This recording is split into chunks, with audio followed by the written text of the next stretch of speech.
All right, y'all. It's your boy back again. Another video Q&A Monday. I know I was supposed to get it out earlier today, but I had to go take care of a whole lot of other business, so I didn't get to get it out by then. But the main thing is it gave you guys more time to ask questions if you needed, although nobody really took advantage of that. So, I guess it is what it is. But yeah, I got your questions, and I didn't write the entire question because it's a note card. I'm never gonna just put them all on the note card. You probably can't see the writing; it's very small. But I just took like a couple words to sum up what the question was, so I could address the question again.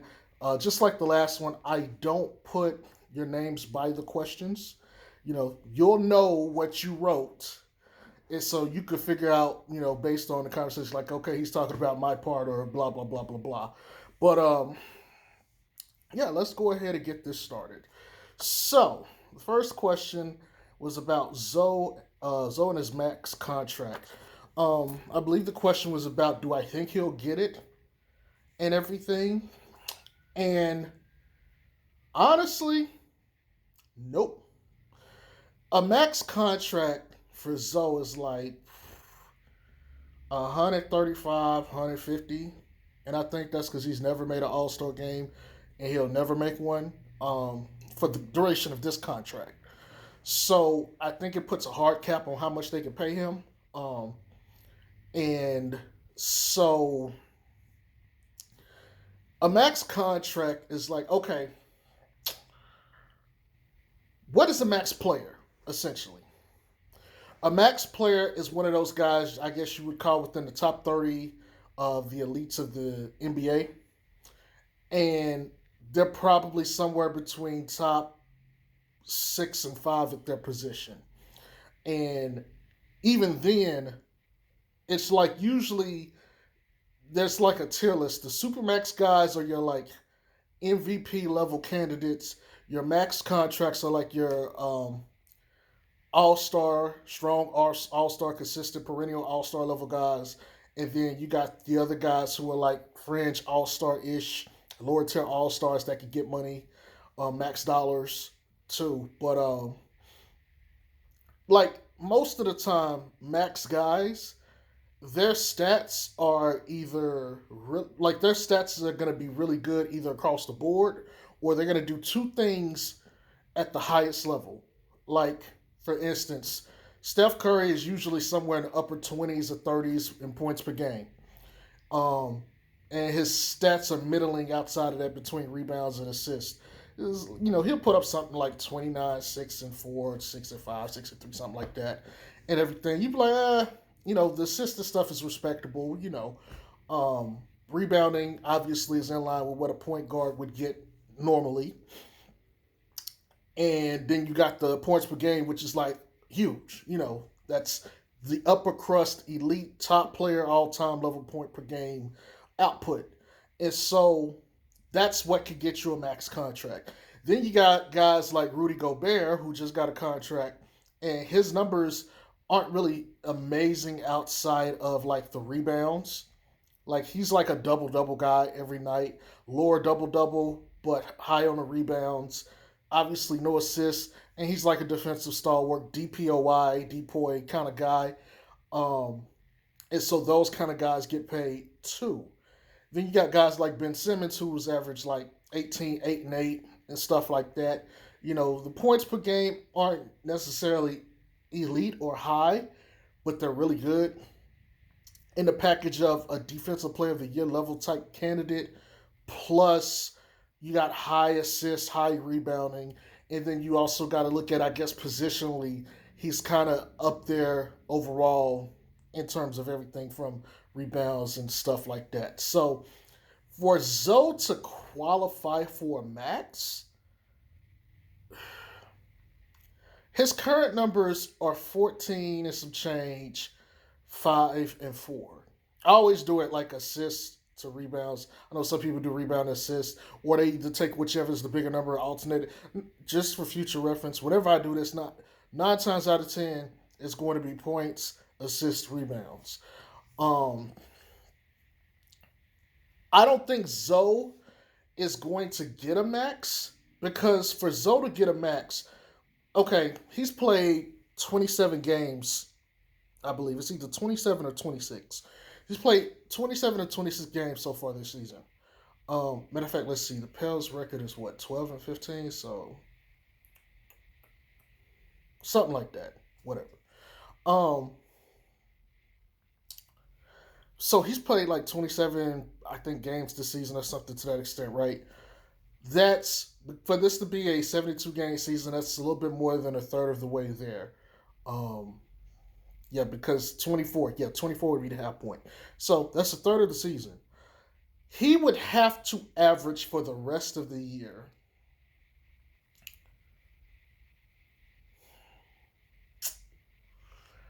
He would have to give you 21, 9, and 9 for the rest of the season to get to that point where he'd have like a Ben Simmons kind of year, and then you could say, okay, he's a max player.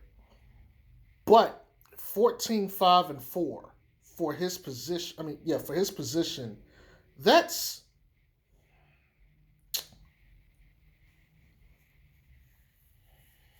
because you also got to factor in the defense too,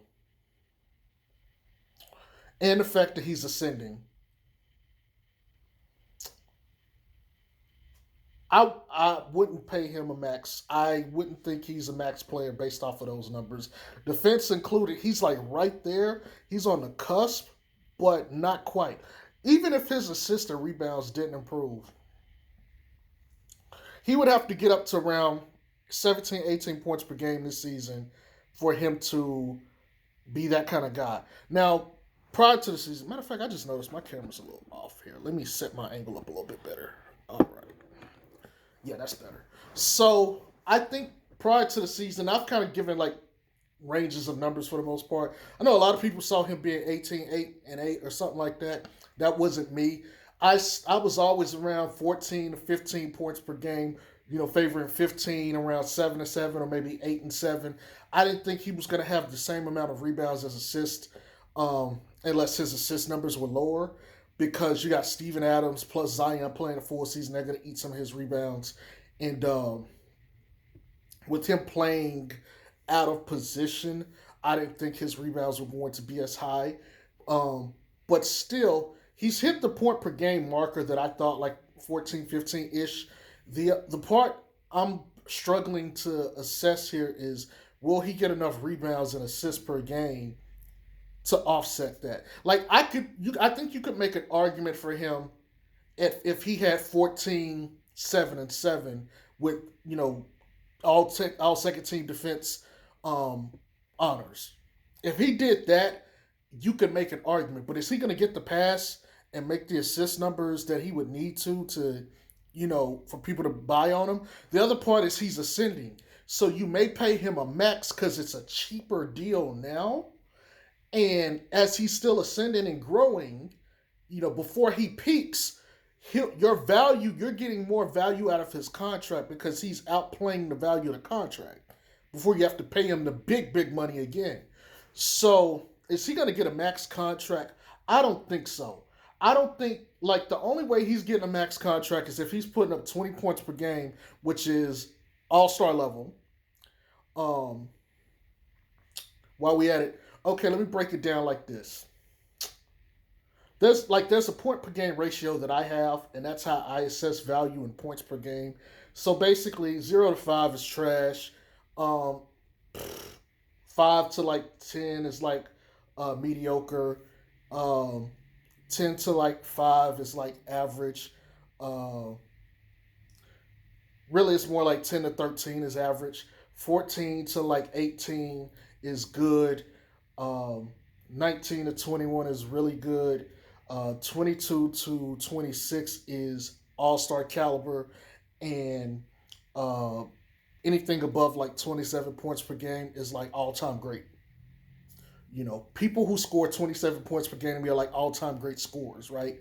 So, and if you think about it, you look at Bradley Beal, KD, Steph, James Harden, Tracy McGrady, Michael Jordan, Kobe, Larry Bird, all these guys that got those kind of numbers, those are like all time great. So it's in line with that if you think about it. Um, So based on that metric, you can kind of see where Zoe falls into place. Um, he'd either have to bump his assist numbers and rebound numbers up tremendously, or he'd have to get his points per game up. But because they played so many games, for his numbers to climb like that, he's going to have to drag a lot of weight on the last 2/3 of the season. Do I see him getting the touches? No, he's only taking 12 a game. He would have to take another 2 or 3 touches a game of shooting. Actually, I take that back. He'd probably have to take another 5 to get it to around where he needed to be that guy. Um, you could pay him for ascending, but I think his contract is going to be somewhere between 16 to 22 million. He's going to get Fred Van Vliet money. Um, Somewhere between Fred or uh,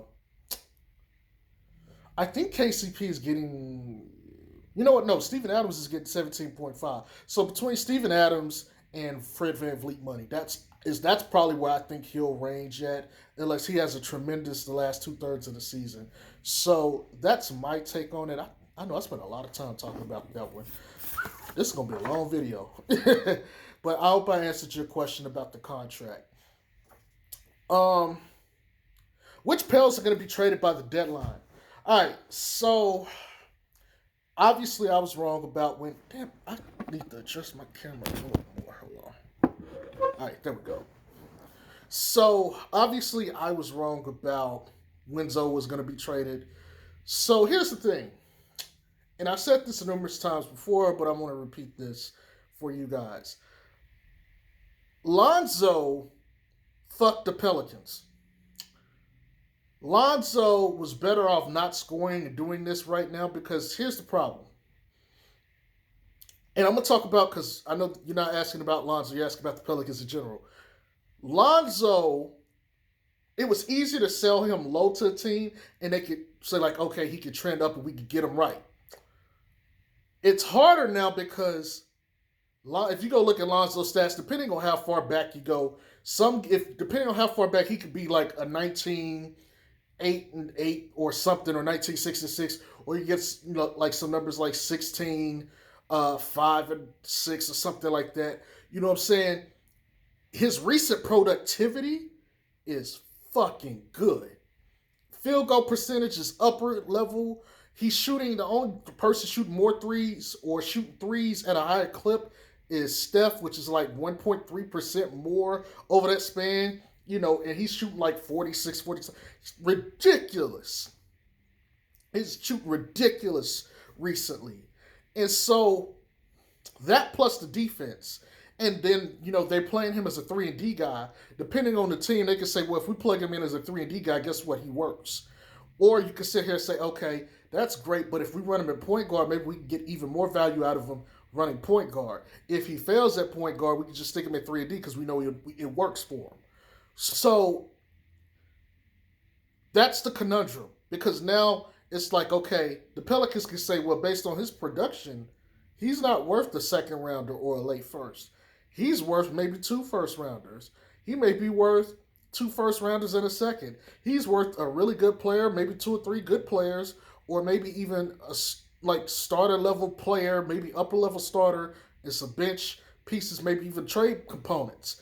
But the problem is he would be a rental unless he signed a contract. You would have to re-sign him. You'd have to assign a trade. I'm not sure on this stuff. You'll have to talk to somebody else about this. I don't follow the contract stuff like that. That's not my forte.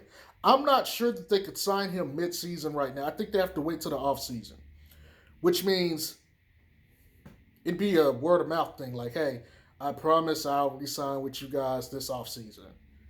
And you have to think about it. Do you want to take a chance? Because as a Mavericks fan, DeAndre Jordan a couple years back left the Clippers, and he had gave his word that he was going to sign. Well, Chris Paul and the rest of those guys like, nah, nigga, you can't come to the Mavs. Stay with us. And so he fucked Mark Cuban and them off. Eventually ended up going there anyway because Mark Cuban always wanted him. So, or one of the Morris twins last year under Rich Paul, he had signed or agreed to a deal with Pop verbally, But when it came time to, he decided to take another deal with New York, which fucked their whole offseason and plans and stuff up too. So the team is incurring that takes him on is going to incur a big risk. Is going to have to chalk up a pretty penny. Do you want to keep Lonzo for 3 months with the possibility of him leaving? And really, he can't leave. He's an RFA, he's a restricted free agent, so he just can't up and leave. But do you want to run the risk of the rest of the league saying, you know what, we'll just throw more money at him? So now you got him for 3 months or so, and now you got to deal with a bidding war with other teams because first day free agency opens. Rich Paul, we want to offer Lonzo $22 million to come play for. I'm gonna start out a team, Toronto. Hey yo, Toronto just called. They say they got 22 on a $5 million. You want it? Yeah, I'm gonna take that. Now, whatever organization traded for him is like, okay, we got 48 hours, 2 days, to decide if we want to match this contract. You got to go look at your books. Is he worth this amount? I mean, he just had a really good season, yada, yada, yada. He's been injury prone. And that might be one of the ones where they say, look, if they already have a number in their head, it'd be like, look, we only plan to pay you $17 million. If they're going to pay you that, we're going to let it go. Sorry, move on. And so that's the problem teams are going to occur with Zoe. It's a big risk unless you somehow know for sure, you're going to offer him or have more money to throw at him and are okay with paying him that. Basically, there's no incentive to trade for Zoe unless you're just going to, there's no incentive unless you just want to go ahead and give him the experience of gel with your team. Like, you could just wait till the offseason, throw it to him on the first day and say, all right, Pels, what's your move? Or whoever he's with. You know what I'm saying? This will be the first. The only benefit really is like this is your guaranteed way to get him now is to go ahead and trade for him. And then you got his bird rights. But outside of that, that's hard. Now, JJ Redick, there's stories saying he wants to go to like New York, where his family is, understandably so. I'm not sure what his numbers are looking like, but he's been trending up from 3. A team may want to take a risk on him. They may want to trade him.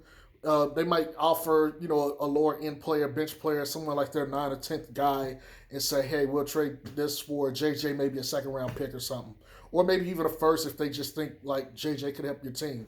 He's in the last year of his contract anyway, so the Pels aren't going to re-sign him after this year. He's done.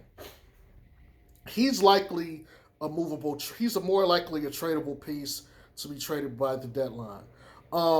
Bledsoe, his contract is a bitch. And honestly, his production isn't that good. If you're another team and you're looking at Bledsoe, you may say, well, his role on the Pelicans is shrunk, and maybe if we get him, he'll come back to form. But you got to eat that contract for like the next 2 years, So that's the risk. His contract is going to be harder to move without attaching stuff to it, and the only things that they're going to want to attach is maybe Lonzo, depending on what they get back. Which means you got to give up an asset to move Bledsoe, or Nall, or Kira, or Hayes, or Melly, or Pitts. His is going to be hard to trade just because of how much it is. If he was making like considerably less, he'd already been gone. Let's see. Speaking of some of the other guys, Kira. I don't think they're going to trade Kira. He's a rookie, first-year deal, barely getting minutes. They'll probably keep him long-term. He'll be the heir apparent or backup to Lonzo if they should resign him. No, they still got for another 2 years. Not a lot of money. They still got time to see what he is and develop him a little bit and then maybe trade him later. They won't move him unless it's to get off Bledsoe. Josh Hart. Definitely not leaving in free agency unless it's a really good deal or if it's to get Bledsoe out of there and you're getting something back that can, help your team better. Not a lot out there, though. I don't think Josh Hart is leaving. I don't think he's leaving. And if he does leave, it would be an RFA. But, yeah, let's see. Hayes is a weird one. The Pelicans could perfectly move him, but they still think he's got room to grow because he's still raw. Basically, he's an athlete. He's not an NBA player yet. He's got to learn the NBA stuff, so he's going to take a little bit more time to groom. Again, they still got 2 more years to wait out on him. They're not in a rush to move him, but if another team wants to say take on Bledsoe's contract and they value Hayes, I can see them moving him. You got Steven Adams, you got Nico Melli, as you've seen yesterday's game. You got Willie Hernan Gomez, so that's something. Speaking of Willie Hernan Gomez, his contract isn't too bad. I don't even think it's fully guaranteed. He's getting paid like garbage money. If a team wants him, they can easily move off of him. I could see maybe if they found something better that they wanted, an upgrade, I could definitely see them saying, okay, we'll take on moving Willie Hernan Gomez. Outside of that, nobody else is getting moved. Lonzo is the hard one because of all the stuff I mentioned. Everybody else is kind of pretty much set. The most likely ones to get traded are Bledsoe and JJ. But Bledsoe's probably not, unless some team really values him, he's not going without giving up something. So that's my take on that. Let's see. What's the next question? Zoe's progression and most important player, most improved player. Okay. I believe I remember this question because it was talking about referencing the stuff that I called, the time frames, and what I thought it would be. Um, Let me just go ahead and say I kind of already answered the most improved player thing with the Zoe Max contract. Um, and that to tie that in together, basically, if he's going to get max contract money, he would need to be in the running for MIP. There's too many other guys who've been doing it. He would have to have, like, Christian Wood has been out with injury, so he can overtake him. Jeremy Grant has still been consistent. You know, there's a lot of guys out there playing some excellent basketball right now.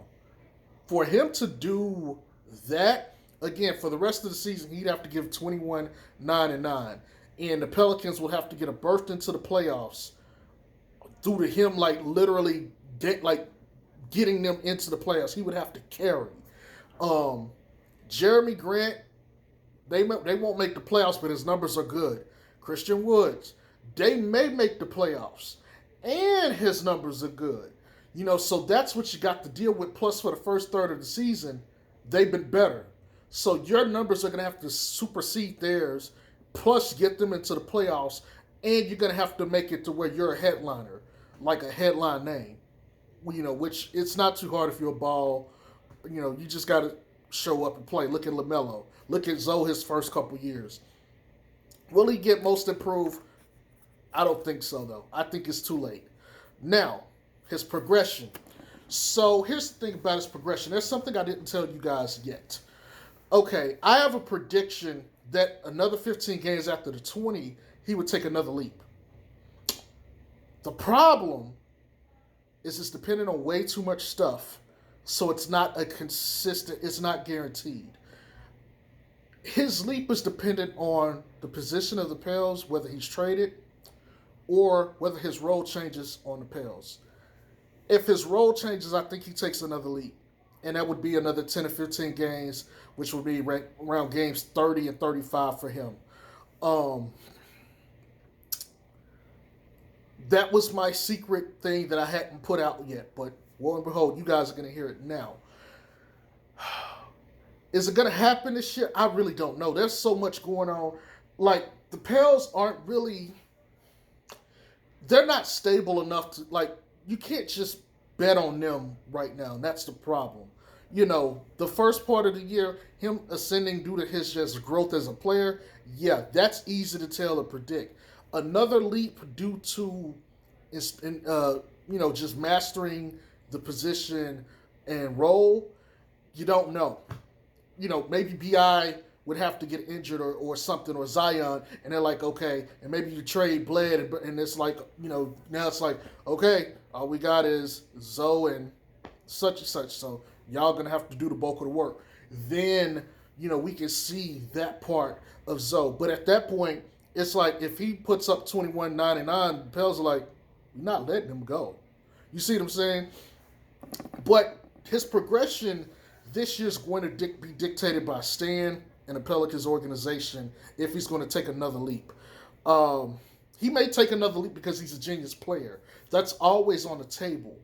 Um, my, for my perspective, for what I've always told people, um, Zoe career wise for me was always supposed to be his peak to me was supposed to be like 18, 10, and 8.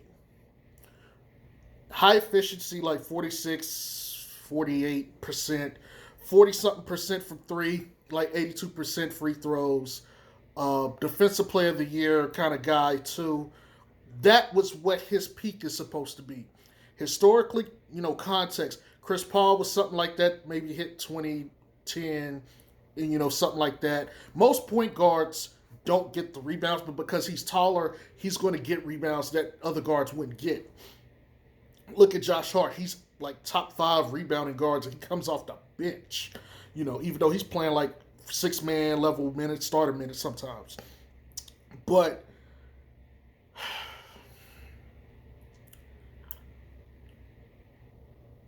it's I'll put it like this. He hasn't worked too much on his game because he's been hurt, and I don't want to cap his ceiling. His ceiling to me when he came into the league was always 18, 10, and 8. If he starts to learn that everything else, he could be a little higher. But 18 and 10 and 8, historical context. Magic Johnson is like 19, 10, or 11, and like 8 or 7. Chris Paul is like 18, 10, and, John Stockton is like 14, 10, or 13, 10, and freaking 4. Jason Kidd is like 13, 11. You see what I'm saying? Like, point guards like him don't put a whole bunch of points on the thing, which is why his point, him being 10 points a game is like stupid to me because it's like, historically, they don't really do that. The only ones that do it are, legendary. Oscar Robertson obviously averaging more, that kind of stuff. Bigger guards, though, the bigger you are, the more likely your stats are going to increase at point guard.